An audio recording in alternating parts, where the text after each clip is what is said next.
Today's video is all about how to add products into Amazon because I know Amazon can be a bit clunky to use and a lot of people get scared off by it. So I'm going to show you how you can very easily add some products into Amazon. The first thing that you're going to want to do is sign up for an account at sellercentral.amazon.com, and that is free to do. You would just go and put in business information like tax ID and all that stuff, and then you would be able to list products. Most things you'd be able to list right away, and then sometimes you'll need to request approval for certain categories, and you'll kind of find out as you go to add new products. How I got to this page, which is where I start to add products, is I went over to Inventory, Manage Inventory, and then there's a button that says Add Product, and it's going to be right there. And then you get to here, which is where you can start selling your products. This is actually not an existing item. This is something brand new, so I'm actually going to go over to create a new product listing. And I'm going to search for my product category.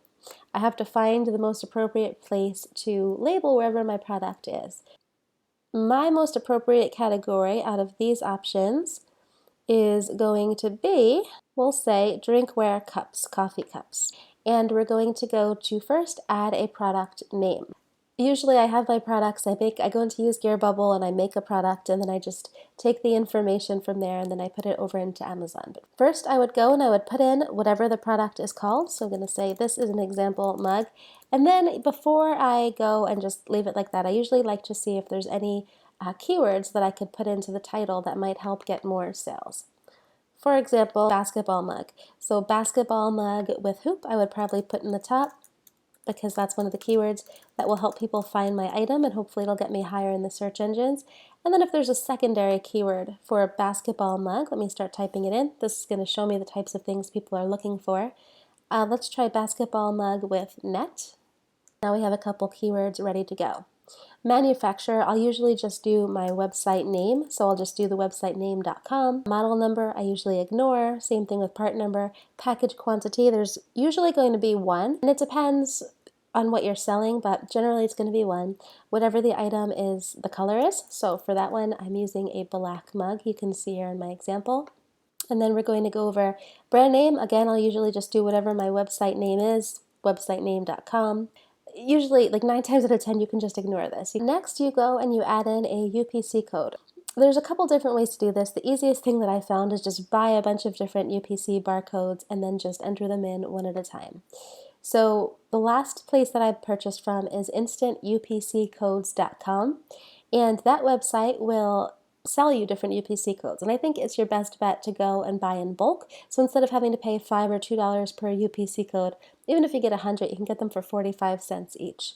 Now, as a basis of comparison, the last ones I got where I thought I was getting a good deal were $2 each. Then you would just go and list whatever your UPC is. They give you a list of the different UPCs, pick whatever it is, and then enter it. And then we move over to the next tabs. So I don't have any variations for this one, so I'm not going to list it. Now, if you had a white and a black version of a mug, for example, or you had people could buy 1 or 2, or there's different material or whatever, then you could do this. But for now, let's just keep it as simple as possible. Then you would move over to the offer. Release date could be, I'm usually just going to do whatever the day is. I usually ignore these other things because I just want it to be as simple as possible. Condition is going to be new. The price of the mug, you can make whatever you want. What I tend to do is anywhere between $9.95 and $19.95 for mugs that I'm shipping myself. So when you scroll down here, you see you have the option of either shipping the item yourself or sending it to Amazon, and then Amazon can send for you. And there's pros and cons of both. The pros of having Amazon send for you is that you send it to them and then you can pretty much forget about it.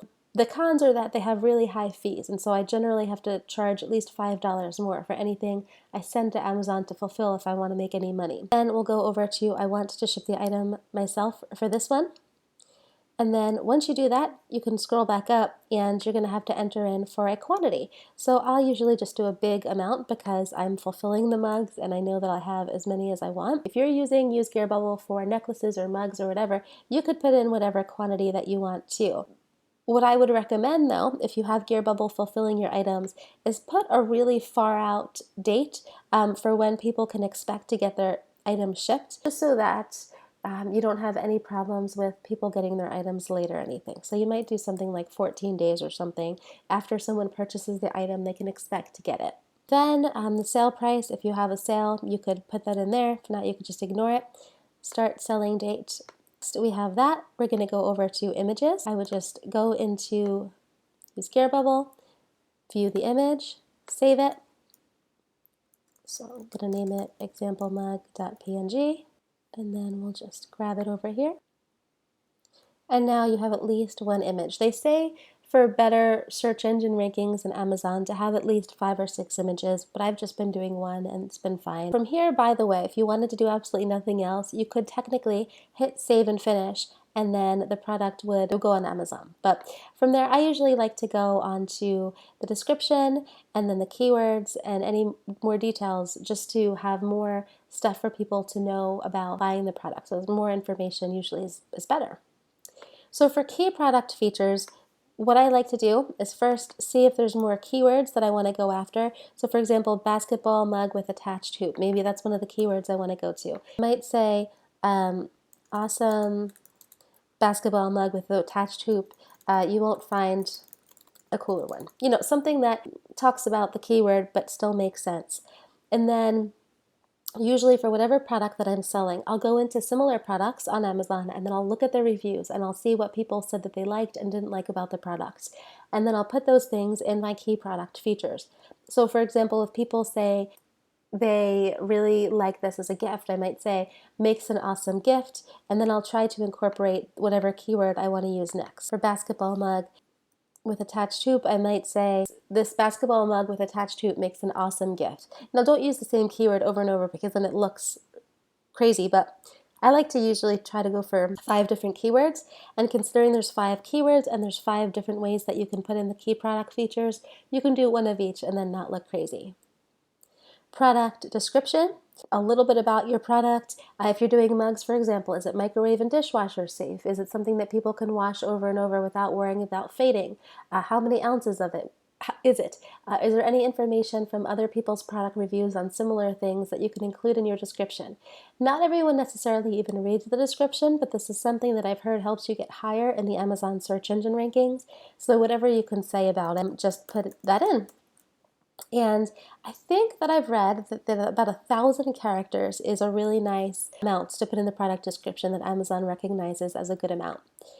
Okay, so then you put in your search term. We've already gotten some of them. We have the basketball mug with attached hoop. We have basketball mug with net.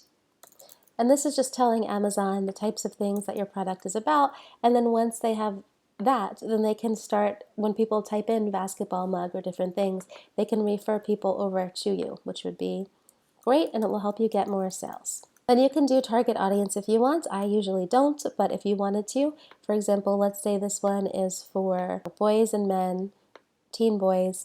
If it's like a guy mug for whatever reason, I usually ignore subject matter. Maybe it helps with search engine optimization, I don't know.